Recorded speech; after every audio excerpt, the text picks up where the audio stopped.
What's up, guys? Welcome to YouTube and welcome back to the show. Before we get started, I'd like to introduce our newest partner on the Pit to Pro podcast. We've decided to partner up with the Athlete Wellness Academy to deliver you guys the best in arm swing training. With their new Arm Swing Academy, you will receive video analysis, a ton of feedback, on-court drills, and individualized workouts. AWA has worked extensively with the three of us at the Pit to Pro podcast, as well as the top university programs across the country. If that sounds like something you want to be a part of, click the link in the description of this video or our Instagram bio and get $10 off every month of your subscription. The Arm Swing Academy offers a 7-day free trial, which you can cancel at any time. And if you're not seeing progress after 1 month of joining the Academy, you'll be refunded. It's completely risk-free. So click the link in the description of this video or our Instagram bio and start your 7-day free trial today. Other than that, sit back, relax, and enjoy the show. And we're live. And we're live from Brazil. Brie, thanks for joining us. This is awesome. Yeah, thanks for having me. It's awesome. Okay, I got a first question for you. In university, you played every position other than middle. How did that experience help you become a better setter in the long run, do you think? It definitely helped a lot. I think in general, it helped me get an understanding of the game of volleyball, point blank. I think specifically my experience as a attacker helped so much to have more like just understanding, compassion, I would say, for hitters, and just the responsibility of point scoring is a lot. In my lengthy career as an attacker, I had a hard time scoring points. I was more there for ball control purposes. And so just like, obviously as a setter, I very rarely score points. I never score more than a few points in a match. And there's a frustration element that comes with that, but then also a real freedom that comes with like my job. I could be playing great and we could lose. I could be playing bad and we could win.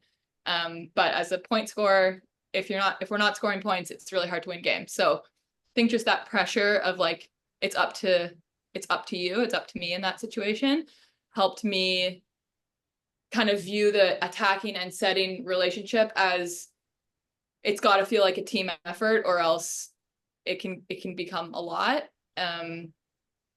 So I think, yeah, just my awareness of what each position, like the positives and negatives of each position, and then just like my general sense of the game, knowing who's where, when, and what opportunities arise in different positions to score points and to make plays happen. It made me like the game more. I think it was just like challenging to learn different positions. And so I find it really fun. Even now in my current team, I'm purely setting, and I still find it fun to like, mess around with other things in practice, or like before practice, after extra reps, just like passing some balls or whatever. I just like the game. So the more components of the game I can play, it's more fun for me than just setting can kind of get kind of boring sometimes. So That's cool. I remember the COVID year when Derek was really sick. Was it COVID year, TS? Yep. Yep. Yeah, when Derek was really sick and I set in all our blue-white games and my side always beat TS's side, but I was blown away at like you said, like you just gain a new appreciation for volleyball, and I had so much fun. And I also realized being a setter, like if the pass is at 2.5 or 3 meters or 2 meters, it's really not that big a deal.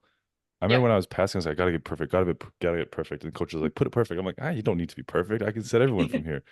And I just like got a new appreciation for volleyball. Yep. So 100%. that's really cool. So are you saying that I should set next year? Yeah, dude, you gotta. It's Derek, so yeah. fun. Good luck. Been there, done that. Well, now we're speaking about Trinity a little bit. Can you talk about Ben Joe and his role in your development and any success that you can attribute to him and his coaching? Definitely. I spent my first 4 years at Trinity, or my whole time at Trinity, just watching him coach the men's team and just seeing all of their success and watching guys go from good to great all the time. And I was just like, man, it'd be awesome to work with him one day. Also just a like all-encompassing great human. It's really obvious, like from afar even. I didn't know him well.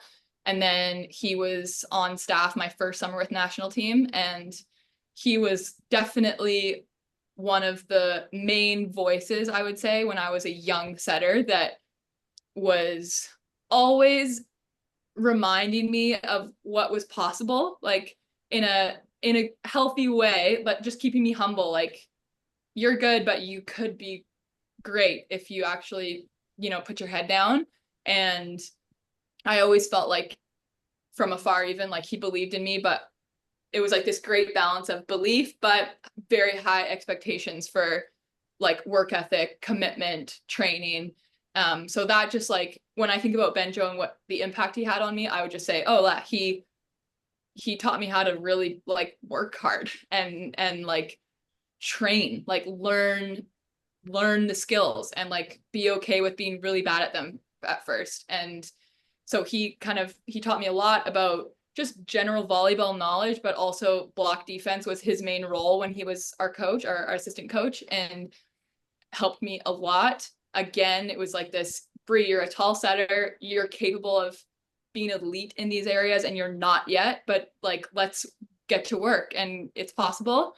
And then one of my years post Trinity, I was playing a shorter season one of the years and had a fall semester where I was just home and needed a gym to train in that hopefully would help me get better. And there was a need in the setting department in the Trinity men's team. So I found myself there every day for like 3 months, which was hilarious. And just, again, so helpful to see the game. I'm like, men's volleyball is very different than women's, obviously, but just so fun to play around players who were obviously much stronger and much more skilled than I was, and just capable of doing things that I'll never see anyone being capable of in like female sports.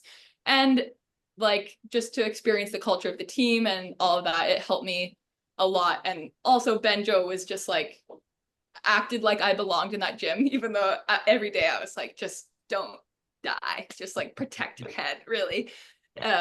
And I think in general, my experience with Benjo was just like, let's make you great. I'm willing to help you if you're willing to match that with like intention and work ethic and commitment. So he really did that over and over for me. And still to this day, he's like such a like support. Like anytime I see him at Trinity or whatever, it's like this belief and then just like keep going sort of really behind me. So he made a huge impact.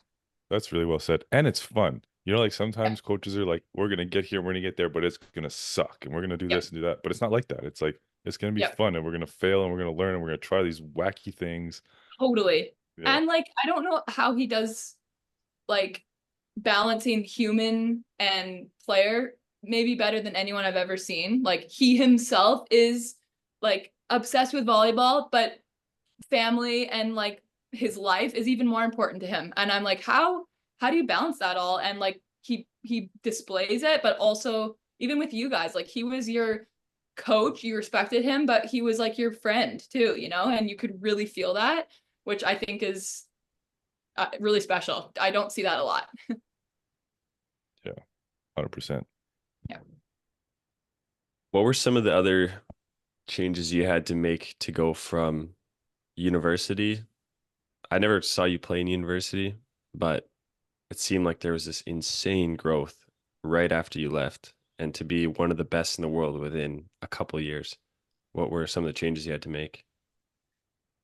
I think at Trinity, I always felt like I would say pretty comfortable. Like I knew, how to do my job well, I would say, in terms of like the level that I needed to be at to succeed. As soon as I got thrown into international volleyball and my first season in Germany, it just became really obvious really fast that I didn't know anything. Like I just played. I was like, I get this game. It's in my blood. I think I can just like naturally play this well. But in terms of like the technical side, footwork, eye work, like hand position, like so many technical things about setting specifically. I was like, I've never heard of this. I never even imagined people are thinking about this. You just go set the ball, right? And put it where it's supposed to go. And obviously that got me through Trinity and my university career. It was very clear very quickly that was not going to be enough to succeed at the next level. So I think what really changed is I fell in love with learning, like, and getting better, and had the right people around me that were giving me tons of feedback and teaching me, like, really teaching volleyball. And that allowed me to just kind of improve really fast. And I think especially my first couple of years after Trinity, yeah, I went from being this like tall, athletic player who could play volleyball really well, like we said, like play lots of positions, but I wasn't fine-tuned at all. And I certainly hadn't fine-tuned setting specifically. So yeah, I learned a lot, and I just loved learning. I was like, get me in the gym as much as possible. And I had this really lucky combo of desire to learn with coaches around me that knew what they were talking about and could help me. So yeah, I think I just got really lucky and got like on the right teams in the right moments. And yeah. That reminded me of another Benjo moment when we were in Kelowna, playing TRU, and our team was doing video in the breakfast room, and you and a couple other girls were sitting over there, and afterwards you're like, I didn't understand a single word Ben was saying. Like Oh yeah. No, I was and then I like, remember you picking Ben's brain about like, what did you mean when you said this? What did you mean when you yep, said that? Like, what does that even mean? And I yep, think that's exactly what you're talking about. yep, 100%. Yeah. I guess that's a good segue into Brazil, because I've heard you say the main reason you're there is for Bernardinho Rezende. Nice. Is Yeah, it- and just his knowledge and how much he has invested in you and helping you get better. yeah, Is that true? yeah, 100%. When I first got the contract offer, I remember my agent called me and was like, you're not saying no to this. Like, this is the best coach arguably in the world ever. And this is like, and of course I told my agent what my like priorities were for teams. And my whole career has been, I want to improve. I want to have balance in life. And I don't really care about money or like league or anything other than like, where am I going to improve? I want to go to the Olympics, and I have a lot of work to do. And so I remember him calling me and be like, this is exactly what you need. Like, don't even think about it. Like, you got to go. And I arrived here with a huge, like, high expectation about what I was hopefully going to experience in terms of development of my game. And I remember my first practice here, Bernardo, we call him.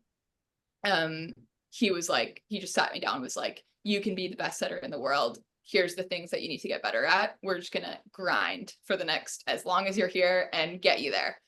And he obviously, he could be coaching any team in the world. He's constantly shutting down offers to coach all the best teams you could imagine, because he wants to be close to his family and home in Rio. And so he can't help, like, he just naturally, he selects his team based on girls that he thinks have potential to become great, because he just loves teaching and developing.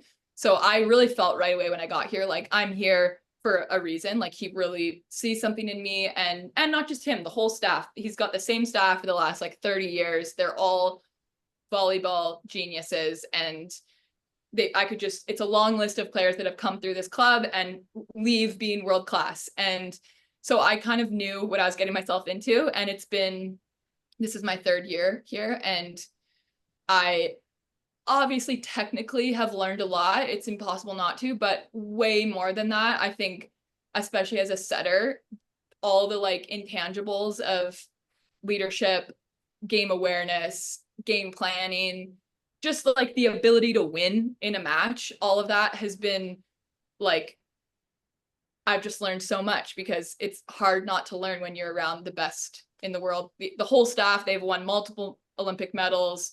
just anything you can win, they've all won it all. And so it's like, that's not a coincidence, like they know how to win and they know how to get the best out of players. And so, yeah, that's kind of been my main takeaway. I feel like I've grown a ton because of that. That's really cool because that kind of answers my next question. Because I was listening to a podcast with Bruno, his son, and he said himself, he's like, I'm not the best setter in the world, but I'm arguably the best teammate. I know how to get the best out of my teammates. I know how to put them in the best situations. So I was going to ask if that's evident in his dad as well, but it sounds like it is.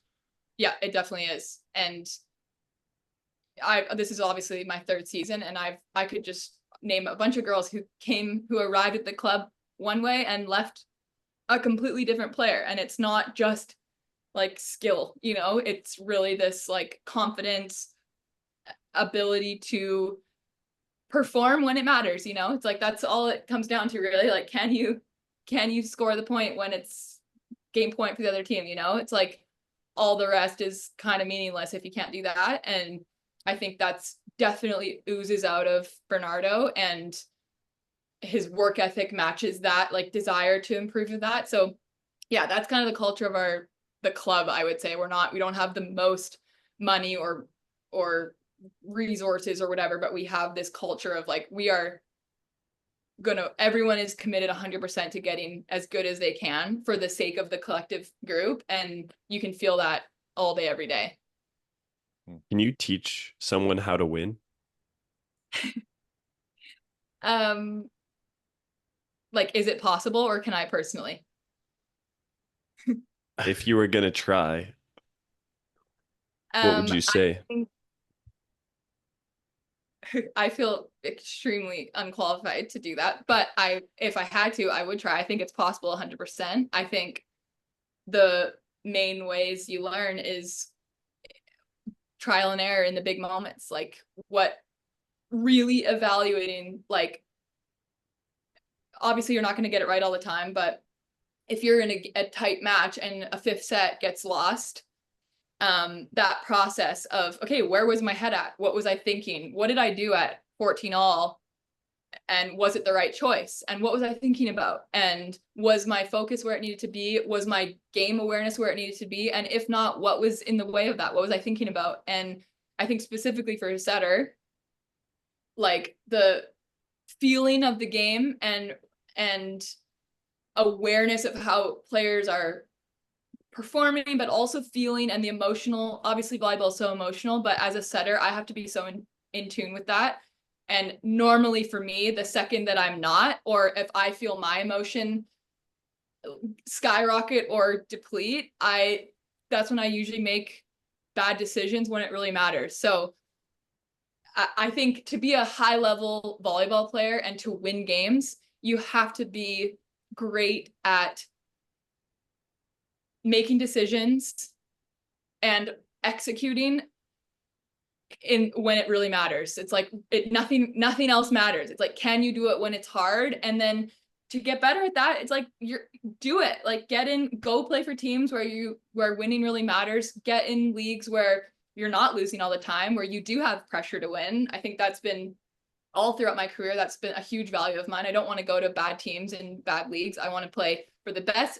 I'm not going to jump up a league until I feel like I can go and play on a team that has pressure to win, because it's hard to get better when you don't have that. And it's hard to learn from losses if you don't have this, I guess, the expectation that we're a winning team. And so, yeah, trial and error, and then being really good at, like, processing after a failure. Like, of course we're going to lose, but it's very easy to blame, of course, like, oh, if only especially as a setter, well, my hitters didn't score today, nothing I can do about that, but I'm like, no, what did I make the best decisions? Like, until I play a perfect game from the first point to the last, like, I have a role in the loss too. So, and that's obviously never going to happen. So that humility and, like, processing afterwards, I think, is huge.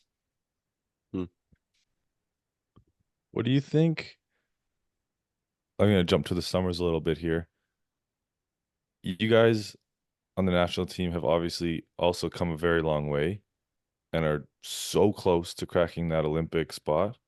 Yeah. What's the next step, or what's the missing piece, or like what's the one thing that needs to click? Because it seems like you're right there. Yeah, for sure. I think this last quad was the first time where we consistently performed when it mattered.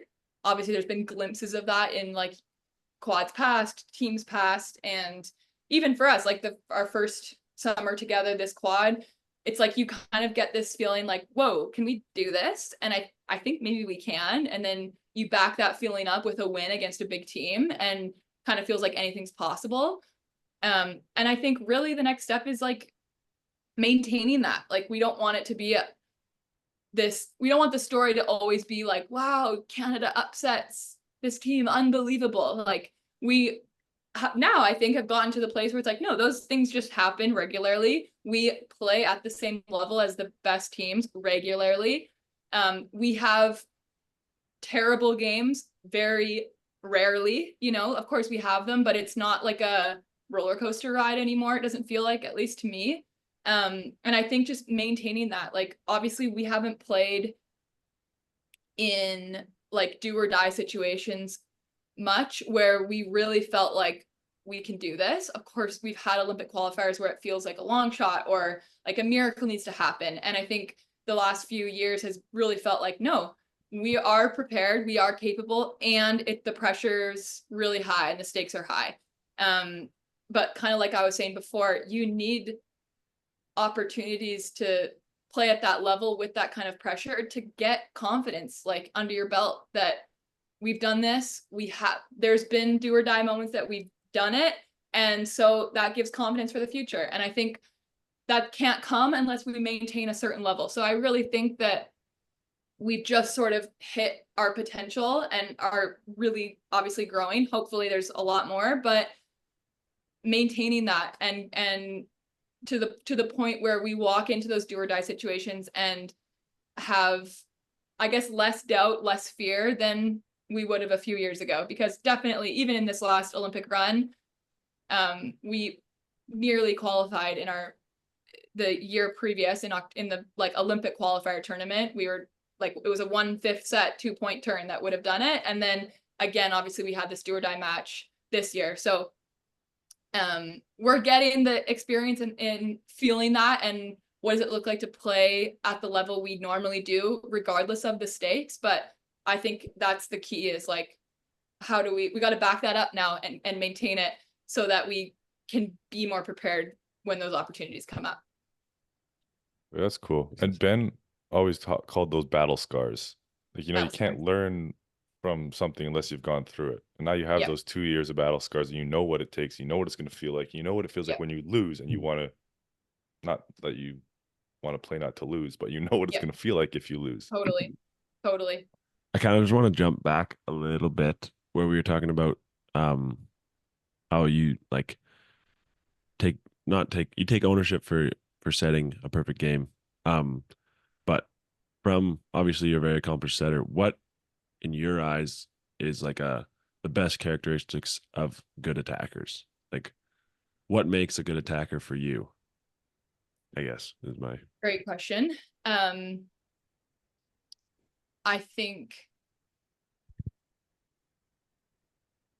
think what separates good attackers from great ones is the ability to cause problems for the other team when in less than ideal situations. Like anyone can score with a perfect set, and that's not special. What's really special is when I, as a setter, feel like I can get you a ball that's like far from perfect, and still you find a way to at least cause chaos and even better score. And I think our national team is a great example of that. We are very attacking heavy on our team, and I often feel like I'm throwing up sort of who knows what to my attackers, and yet our side out numbers and transition like efficiency numbers are just through the roof, better than almost any team in the world on a regular basis. And that I've played on a lot of teams, obviously. I think that our attackers on Team Canada are exceptional at this, at scoring in difficult situations, in high ball attacks. And there's nothing that can, as a setter, make you feel more confident to set than a player who can make something out of nothing. You know, it's really easy to execute when the situation's perfect and you have one blocker in front of you and you're in system. It's like, yeah, that's like baseline.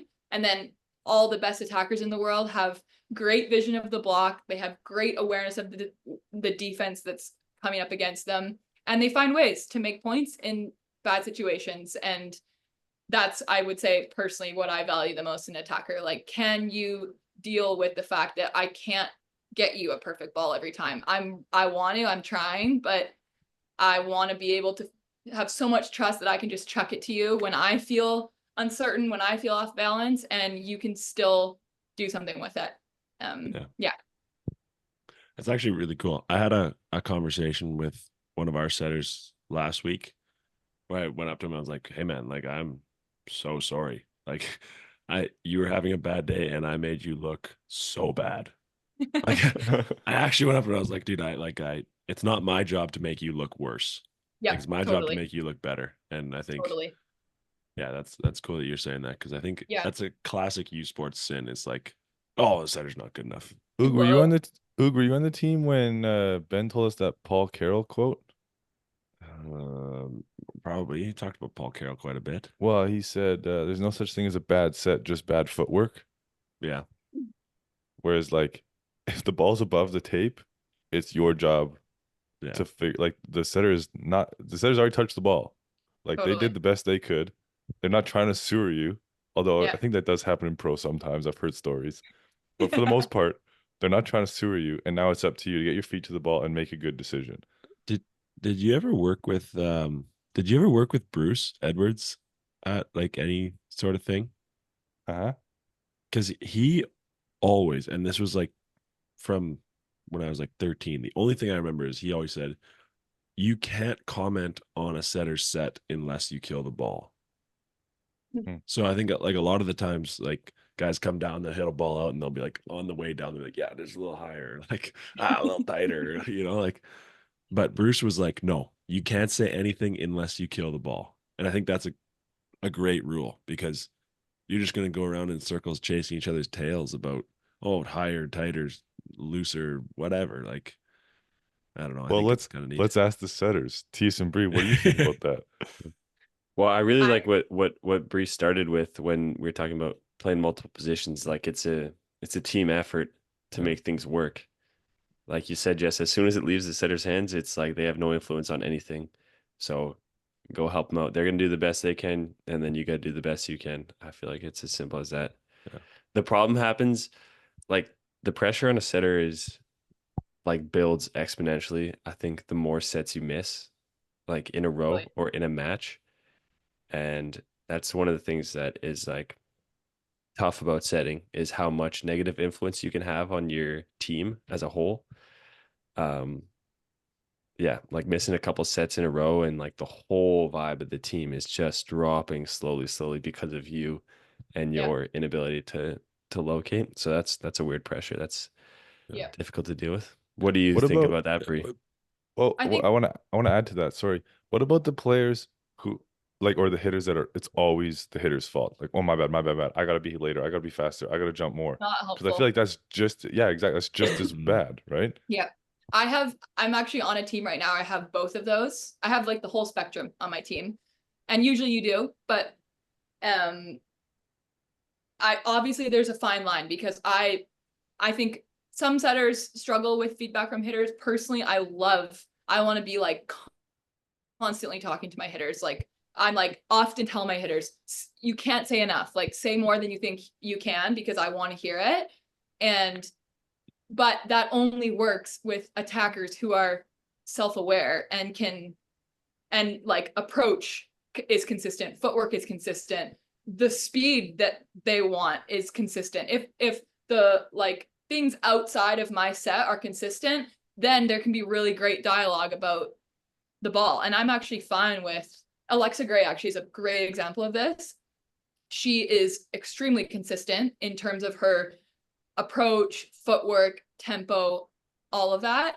And that makes it so easy for us to talk about set location, because I know 100% without a doubt she will be on time. And if she isn't, she tells me. And so then there can be this like really fine tuning, and it never annoys me to get feedback from her about a set, because I know it's reliable information, versus there's players I've played with that are nothing's consistent. And so it's impossible to please them, you know, and there is no trust in terms of like, you're doing your job, I'm trying to do mine. And so then let's find like the connection.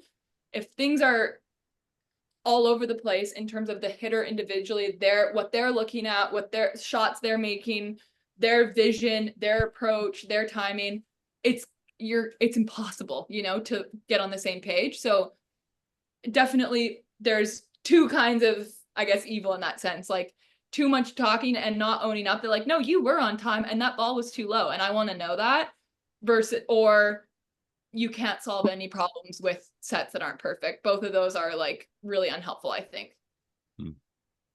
Yeah, I think one of the tools of a setter is to just take an unbelievable amount of ownership over what happened.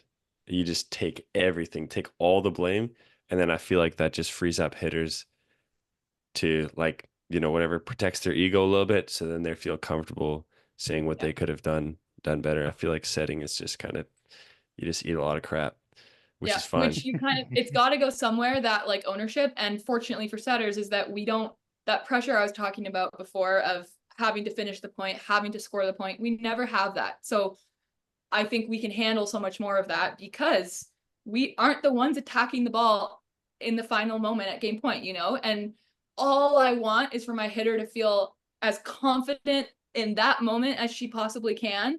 Everything else doesn't really matter. Whether or not the ball was good, it doesn't really matter. I'm just like, can you score when we have game point? And what do you need to feel as confident as you possibly can on days that you're attacking well and days that you're not attacking well? Because we've all seen players attack terribly all game and then make the play at the end. And that's, again, that's all that matters. And I agree that like that ownership has to go somewhere. And it is our job as setters, I think, to bear as much of that as we possibly can. And hopefully, in my case, either have a great relationship with someone on the bench, or potentially a libero has been that for me, of where I can go to sort of be like, oh man, I'm frustrated about this. I know I'm setting a good ball and whatever. Just kind of get it off my own chest quick. That cannot be. The second I lose my patience with an attacker, we are in bad shape. And I really try and never, ever let on with an attacker. Like, actually, I think that was, you're bad. In game. Training is a completely different thing, but in game, it's just not worth it. Like, emotions are too valuable and confidence is too valuable. Yeah.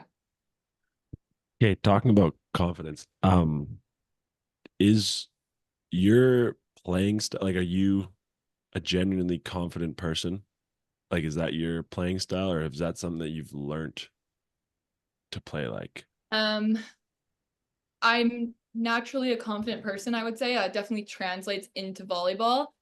I think every time that I've taken a jump in my career, there's definitely been moments of, whoa, like, am I ready for this? And am I good enough? And is the girl on the other side of the net better than me? Are they better? You know, all those thoughts. I can like easily pinpoint times or games or moments where I've thought that.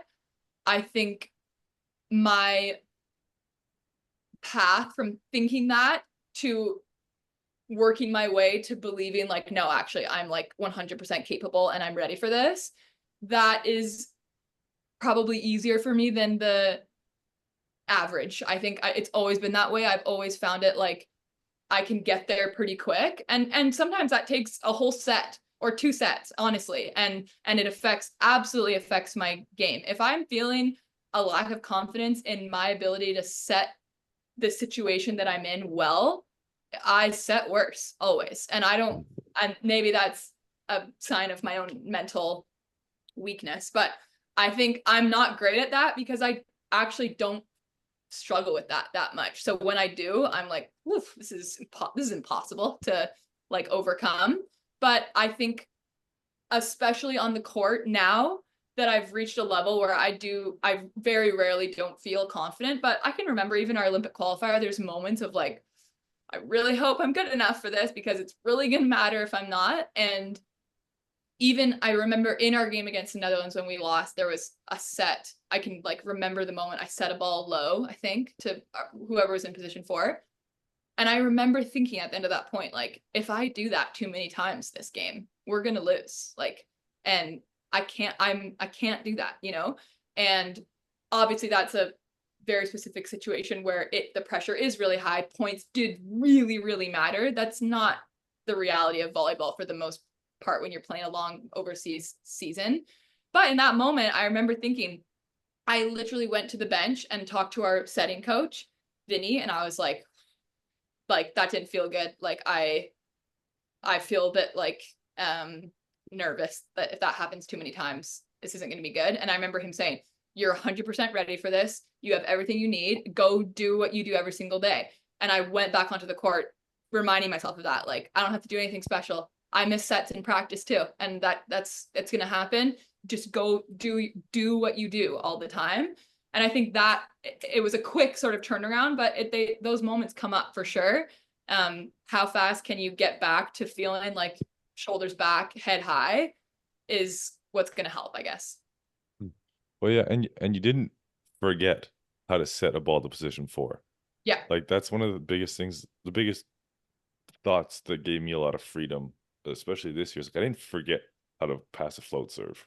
Yeah. You know, like it didn't just go away after 20 years, whatever. I heard a quote the other day that kind of relates to this, and it was the difference between nervousness and excitement is preparation. And this came from, it was a public speaker guy. So that makes sense. If you're going to give a presentation, you're going to be nervous about it if you haven't practiced enough times. You're going to be excited about it if you've practiced it 1,000 times and you know it like the back of your hand. I think the same thing can apply to those high pressure moments. And like you're saying, just getting back to what you do every single day. And I think that shows like the value of training well every day, because Benjo again used to say there's no such thing as a gamer. Some people just try to show up on game day and play at this elite level that they have never played at before. Their expectations are so high for games, but they don't train well every day. So I think, it all kind of relates. I totally agree. And I think even, I don't know how many young setters are listening to this podcast right now, but I think a question, thousands, millions, all around the world. I think a question I often get when I meet young players and setters specifically is, how do I feel more confident in a game?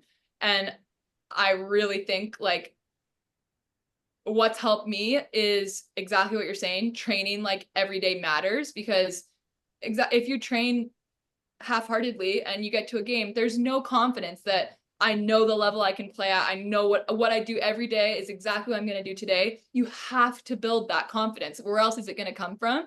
And then secondly, it's so important. We play a team sport, normally with several staff members, always with people on the bench. I'm like, use it. Like, you're not alone. You can have a go-to person or player or whatever it is that when you feel a lack of confidence, go to them and tell them that, and then get it out of your system.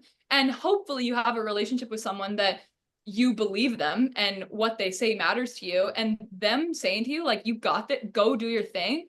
That should really mean something, you know? And if it doesn't, then find someone who it will, because I think I always find it so funny. I'm like, when people are like, oh, I was just in my head that whole game. I'm like, what do you mean? Like, we have 15 people around you. Like, get up. That's not an option. You can't stay in your head. If you want to play a team sport and you want to be at your best for a match, letting things fester in your head on your own is just not an option, I think. And that has always been a very important thing for me. Like, as soon as I'm feeling something, I'm like, get it out and listen to someone who you care about their opinion, and then get back on the court with a fresh slate, because otherwise all of a sudden a set's gone by and then a whole match has gone by and you're like, I didn't really feel great the whole time. It's like, well, we don't have to do it alone. You know, you're not in your head on your own playing tennis, you know, and like, I don't even want to think about how hard that would be. Like, we've got it way better. Like, yes, there's of course pros and cons, but a huge pro is that you've got support around you all the time. Yeah. That's one of the Wow. things that I'm That's a trying great to point. Yeah, that's elite. figure out this year. Like redshirting, I think I have a weird opportunity to just like I'm not a confident player. Like, I've never been like, but now that I'm new school, new team, I'm trying to like convince myself that I'm a good player. Uh-huh. And I think that like just like, yeah, talking to people and just being like, yeah, today I'm just gonna, I don't know, try and convince myself that I can hit this ball. You know, I don't know. Like Yep. it's Yep. I think it is like 50-60% mental. And then the rest of it Yep. is how well can you rely on other people? Like that's a great And point. like, what got you, like, you're on that team. I don't even know where you play right now, but Yeah, that's fair you're enough. on that team because for a reason, you know, like no one just randomly drops onto a team and randomly, like, probably if you're in a moment and you're on the court, you're ready for it, you know, and someone chose you to be there. A coach put you on the court to play. I'm like, find, like, I guess, own it a bit, you know, like, this isn't an accident. I'm here. And I've had to learn this. I really have, especially with international volleyball, where I have felt most of my career like, what am I doing here? Like, I know these players on the other side of the court, and I feel like a child compared to them, especially in terms of volleyball. But I really have had to learn, like, no, I'm here, I'm ready, I'm exactly where I'm supposed to be. And it's not just, I haven't decided to be in this situation myself. So, like, shoulders back, head up, like, go do your thing. And no, I'm not going to be the same player as these legends are across the net. I'm not going to be able to do what they're going to do, but I'm going to go and be Brie into her full potential, like what she does every day. And at the end of the day, that's all you can do, you know? So, But also, like, I think coaches will put you on the floor for a reason, and it's not always about volleyball, yeah. right? Like, Yeah. for an example, we were playing a game, and our starting opposite was injured, so we were playing our second opposite, and he decided to put in our second libero because he was better at calming our second opposite's nerves. And like, he knew that they were closer, and that, so I was like, you're on the floor for a reason. It's not Yeah. always to get the big kill or to serve the aces. It's to help the team. Like you said, it's a team Yeah. sport. So I think that's a really, really cool perspective. Yep. Should we move into Oog's rapid fire questions? Yeah, let's give it a shot. Okay. Go to rapid fire questions with Oog. Brie, what's your go-to pregame song? Oh,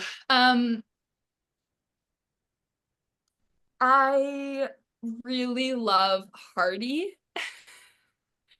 Nice. Specifically pregame music. All, like, he has got some country, he's got some like hard rock, and I gear towards those before a game.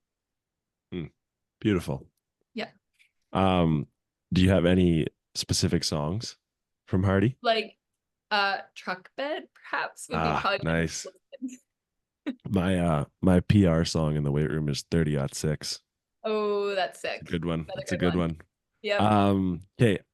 When coming back to Canada after playing pro, what's the first Canadian food item you're most excited to eat? Ooh. My mom, like a homemade dinner from my mom, definitely.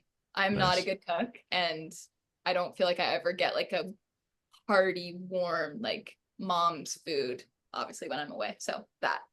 Nice. Yeah, that's great. Other than volleyball and obviously music, do you have any other hobbies that no one really knows about? Oh.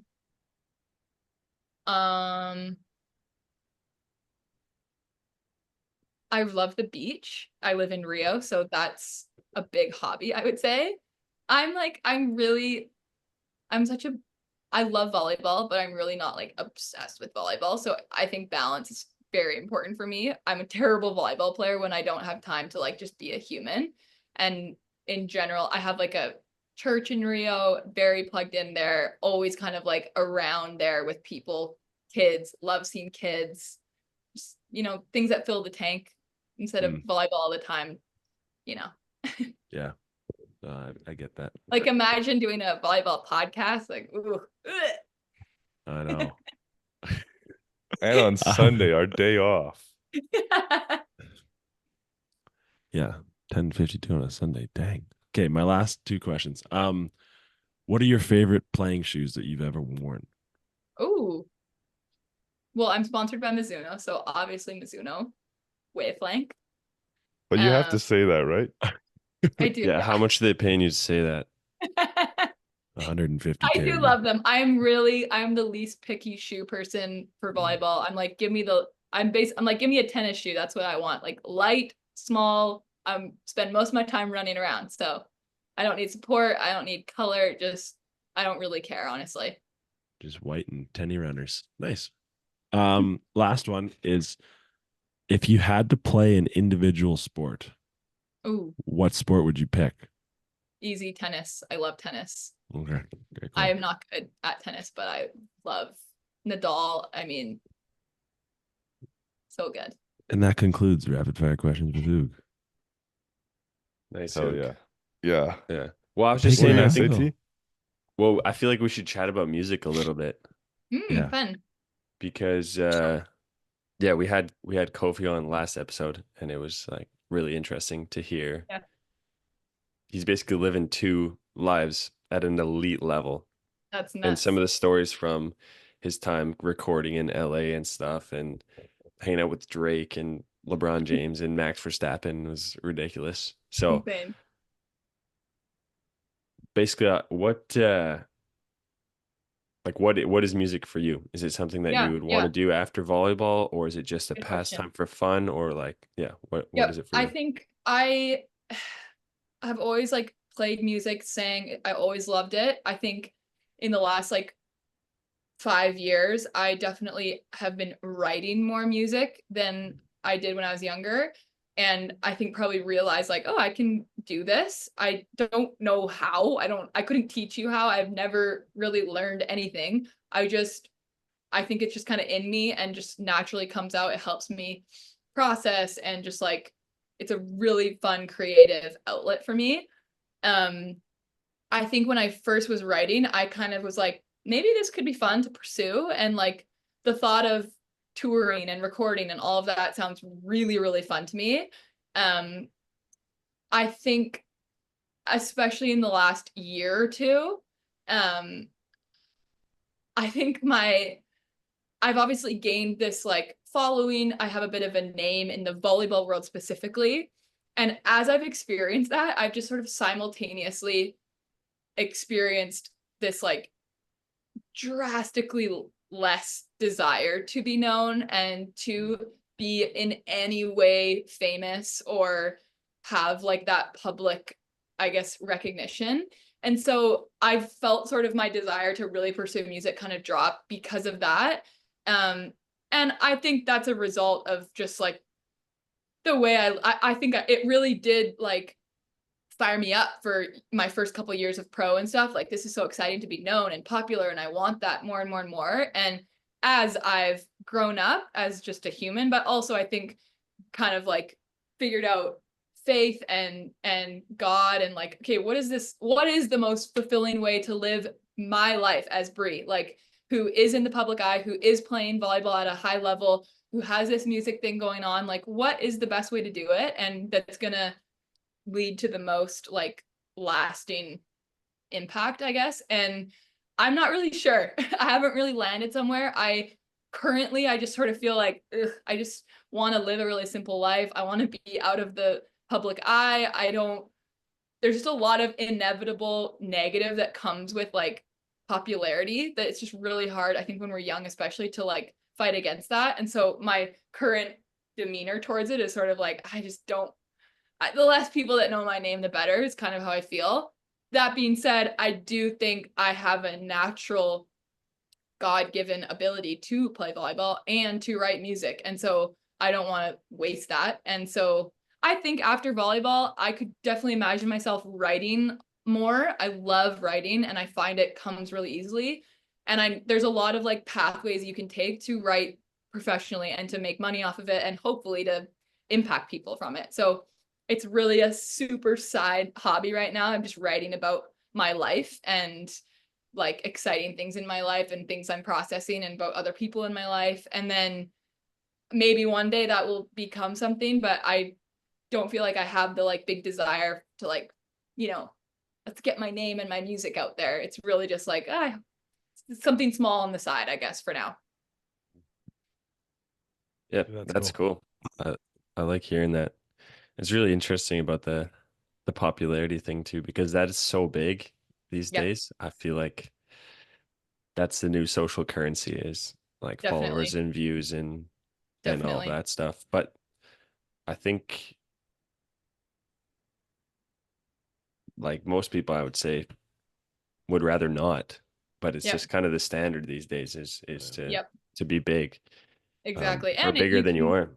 make money too. It's like a real thing. And I'm definitely not saying it's always a bad thing. I think there's definitely people that handle that really well. I personally don't think that I handle it well. And I don't like when I'm in this mindset, which I have been in the past of like, this matters, this feels good, I like the attention. I'm like, I'm not who I want to be. And so an easy way to kind of get rid of a lot of that was I'm like, I'm not going to use Instagram anymore. I'm like, that's the only real social media I was using. And it did matter to me about like interaction and just activity in general on that. And I'm like, I don't know. I don't want that to matter. And it's really hard to just be like, I'm not going to let that affect me, even though you're letting it in all the time. It's like, I don't know. I want to be like really live a very content life. And I think that's easiest to do when I'm like just present and like taking care of things that matter versus that whole world, I guess. That's cool. I also want to know, like, I don't know, you've done a lot in volleyball, Yep. had an amazing career. Why continue to play, or why stop playing? Yep.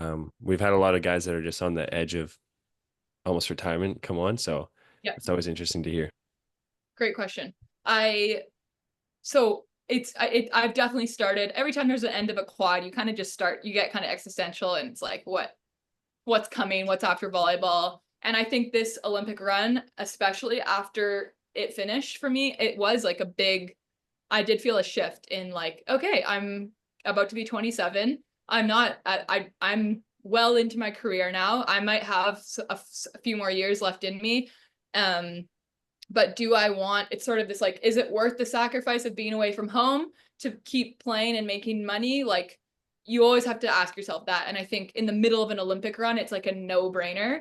And I've definitely, I guess, started the process of like, what does life look like after volleyball? And do I feel content with what I've accomplished or experienced? And I think that answer is yes. Like I don't think I'm done. I think I still have stuff left in the tank, but I really do think that if I never touched a volleyball again, I would feel content with what has happened, what level I've played at, what kind of player I am right now, what I've experienced. I really don't have this like, but I have to do this or that before I'm done. I don't feel like that. I can absolutely imagine life after volleyball, which to answer your question, I'm like, dream life is like live in the middle of nowhere and have a farm and horses and animals and near my family. Like my whole family lives really close by each other. I'm like, I miss being a part of that life, being part of their kids' lives. Like I want to, have kids, be a mom and hopefully hopefully have a big, beautiful room with a big piano and write music on the side. And, like basically the opposite of what I'm living right now in Rio. Like I just really crave like simplicity and normal, and just like rhythms, like week to week, and like be connected with community near home and just in a local church, in like a, with my friends in the same city, like just that sort of simplicity. That's like my dream life. I'd love to be involved in some sort of volleyball, like coaching, or I imagine being in a high school setting of some sort, teaching, maybe counseling. Like that's all my degrees and all that. So that's kind of what I'm excited for and imagine. Well, the pro life is quite nomadic. Yep. Is that a correct term? Yeah. Oh, yeah. Nomadic. You kind of wander around. You end up in a different place all the time. Not much schedule. Everything is foreign, pretty much year round. Um, except for 1 year for you. You got to Mhm. play close to home down in the Yeah. States with Athletes Unlimited. How was that experience compared to your other years? Yes. I am definitely a homebody, and so that part of pro life has always been difficult with me. It's a big reason why I've been in Brazil now for 3 years, just like feeling a sense of home, community, life outside of volleyball. It's all very hard to get that when you're in new cities every year. My year in the US was amazing. It was like a 2 or 3 month long season, so very short. Um, Completely different. It didn't feel like work. It was like such a joy every day. I was with mostly American girls playing with American coaches in an American city, like living a very normal life. It was during the pandemic, so there was like weird things, but for the most part, it was just like, I don't know, it reminded me of Trinity in a lot of ways. Like we're all working really hard. We want to be the best we can be. There was this added element of the better you did in the league, the more money you made. So there was a very big urgency that everyone wanted to succeed and be the best they could be. While at the end of the day, it was such like, it really felt like a family. Like they like created this league that was kind of centered on connection. Like there was all week, there was all these events and like meetings where you just get to know each other, grow, learn things. There was like tax seminars and life after volleyball seminars, like just like so all encompassing, not just what you experience a lot overseas where it's like you're here to play volleyball and if you don't, all you have to do is win, perform, and if you don't, you're a failure, and if you do, great. Like, and so it was amazing, and definitely there's several leagues now starting in the US. I can absolutely see myself hopefully getting another opportunity to play in them.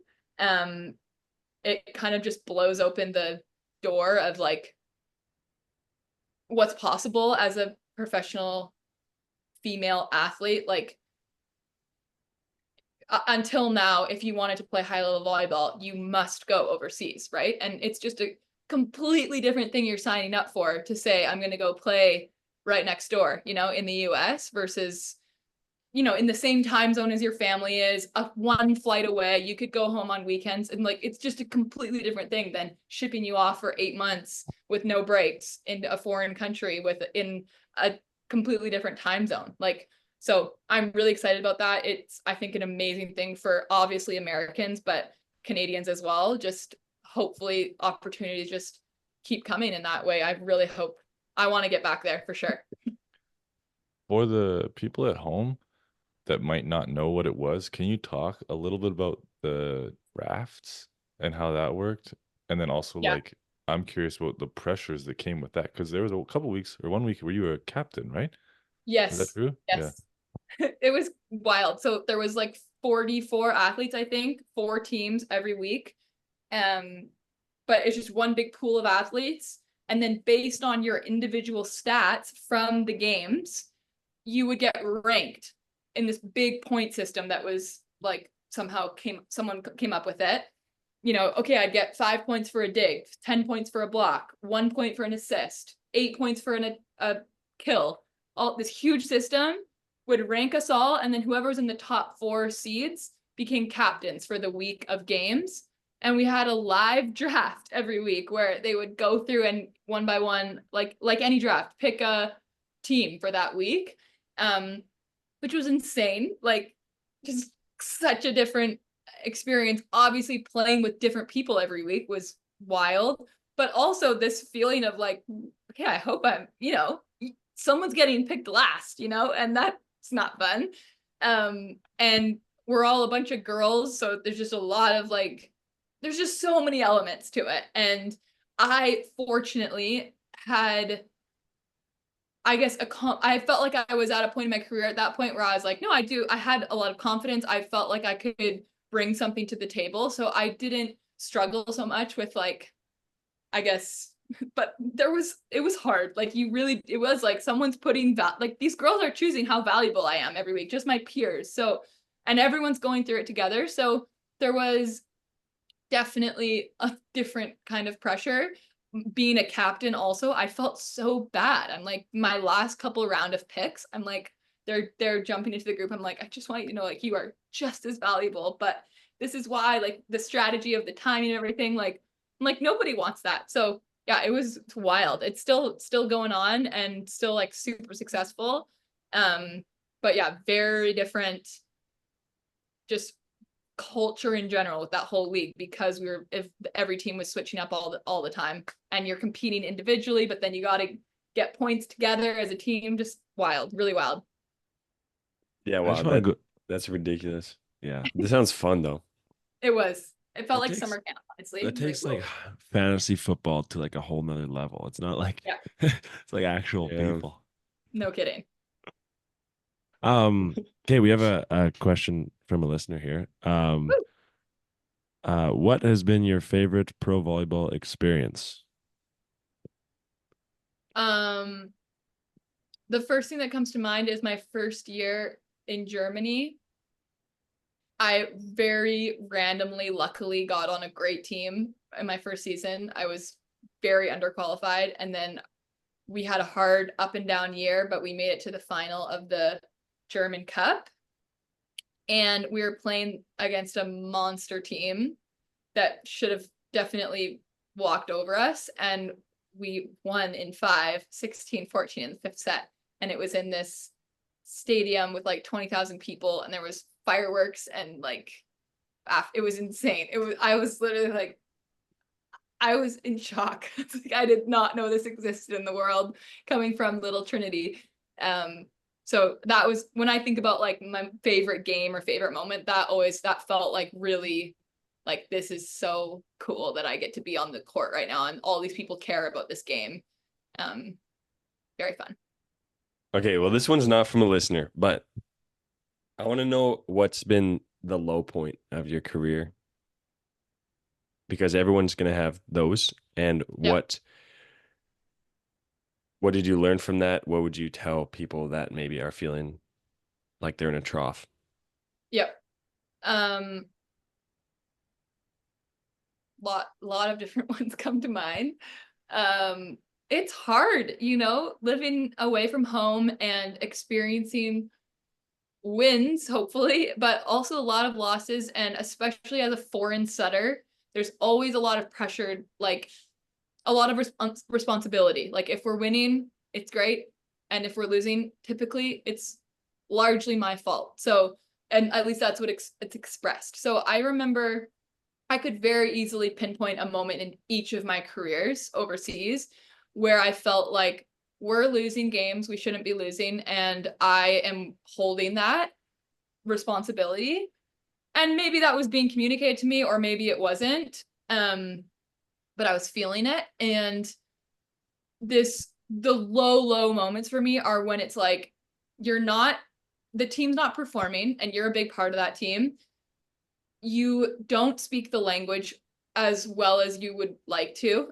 And it's hard to problem solve and really connect with players on a deep level when you can't completely get there in terms of like vocabulary and stuff. And then on top of that, you're like, the people that I really need to like fill me back up and support me are all back home.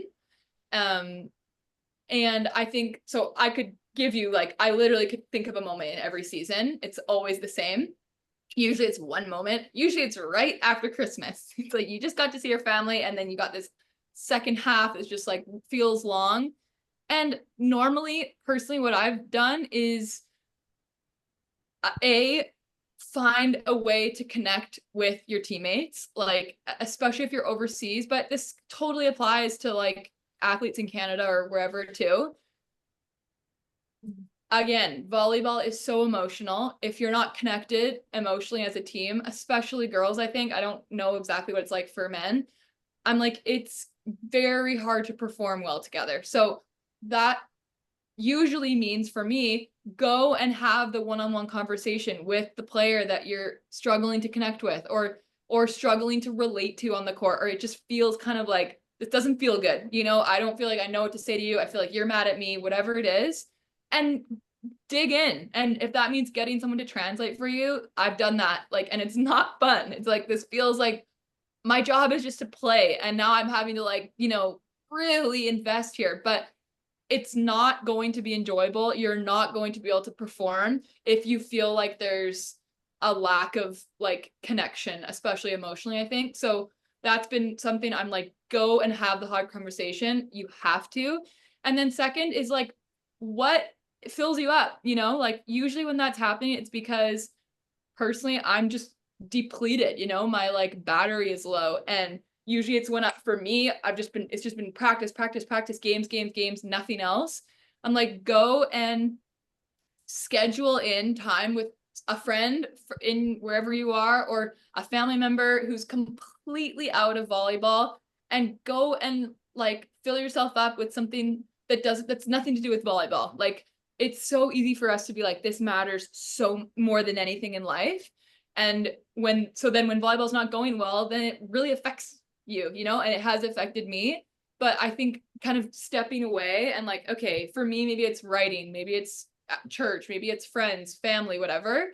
I'm like, get out of the like little bubble of volleyball and remember that like, okay, at the end of the day, this is a job, or it's a game, or it's whatever, a role on a school team, whatever it is. And it's not as big of a deal as you think it is, or it feels like it is, you know? And if you don't have that balance, I think it's really hard to play your best. Like, no one is able to perform their best when it's like you and your ability to play volleyball is the most important thing in your life. It's like, that's not how we're made to be, you know? And I really think that balance and getting kind of that perspective, bigger picture, is really important. Yeah, I agree. Graham Vigas brought that up in his episode. Just the realization that it doesn't matter is freeing, and is worth focusing on. And then the other day I thought it's a privilege that it doesn't matter, because for some people it does. Yep. In some countries, these people's lives and their families' lives depend on them scoring more points and winning games and getting a better contract. And so for them, it really does matter. So it's a privilege that we get to play this game because we have the choice, and we want to. Totally. So, last question before we shut her down. What would be your advice to yourself back in the day? Maybe going through club or university, knowing what you know now about volleyball or about life. Great question. Lots of things. One, about volleyball, I would say I would just tell myself, like, Brie, there's so much more than you think there is out there. I didn't even know what pro was. I'd never watched a game higher level than U Sports. Like, I had no clue. And so I kind of was like, yeah, I'm pretty good, you know?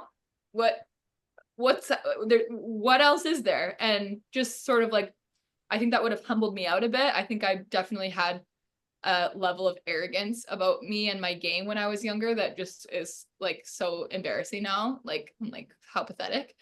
So I think I would just tell myself, like, there's so much more that you can like experience and learn if you just like knew what was out there. And then I think in life, and this really pertains to volleyball, when I first started playing pro, I think I really had this sort of like, whatever, it's going to be fun and I don't need anything. I'll be just fine out there on my own. And I definitely like found myself just sort of like, who am I? And like losing my just perspective in life. Like, it just all became about volleyball and being the best and getting the best and making the most. And I think a big part of that was I lost this sort of like growing up in Langley, Trinity, all that. Like, you have this support and this community around you that's like really like reminds you who you are, you know, what matters. And then you go out on your own in a foreign country and sort of like, this is a whole new world. Like I can be whoever I want to be here. And you lose that, like, I guess that foundation a bit. And I think if I could go back, I would say either you got to find that where you are, which is what I've done now here in Rio, like go find that support outside of volleyball, find those people that you can really trust that will remind you who you are and who you want to be, regardless of the ups and downs of volleyball, or you got to fight to stay really connected to that, like on your own. Like go find a church in Germany, wherever you are. Like I would just be a bit more proactive with like what really matters. And if I could like send myself to go play pro and be like, it's going to be hard to like really stick to that, much harder than, you know, when you're living in the Trinity bubble and just everyone around you is amazing and like supportive all the time. Like that's such a dream for like a young person. It's much harder to go out on your own when you're 20 and try and figure that out all on your own. And I think I could have done that quicker for sure. That's interesting what you said about the exposing yourself to higher level of volleyball earlier, because I think Yeah. you're like the fourth or fifth guest to say that. I think we've only Oh. had 6 guests. So we got to solve this problem, fellas. Yeah. Well, you But- guys are part of the solution with all this. It's amazing. Yeah. Maybe Yeah. we can host like watch parties or something. Man, we just got to get like a countrywide volumetrics network that anyone can hop onto. Yes. Seriously. For free.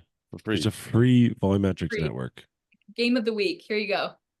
That's really Okay. interesting though, because everyone we talk to is an elite world-class volleyball player, and none And of it them watched didn't- volleyball when they were growing up. So So maybe That's a really good point. I don't We got to know. find someone who fizzled out at like 1920. yeah, Yeah. How much volleyball Yeah. did you watch? I watched Tons. an insane amount of volleyball growing up, like full matches on YouTube on mom's computer, like multiple times through 2.5 hours.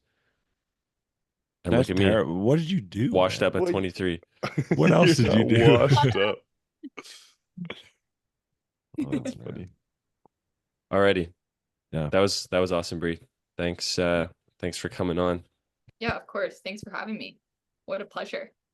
Feel honored. 6 guests and I'm one of them. Woo! Absolutely, first female guest also. Whoa. Yeah, so That's that's huge. this is so fun. Thanks, guys. It's nice to see all of your faces. What a treat. All right, I think that wraps up episode number 23 of the Pit to Pro podcast. Thanks everyone for listening. Signing off.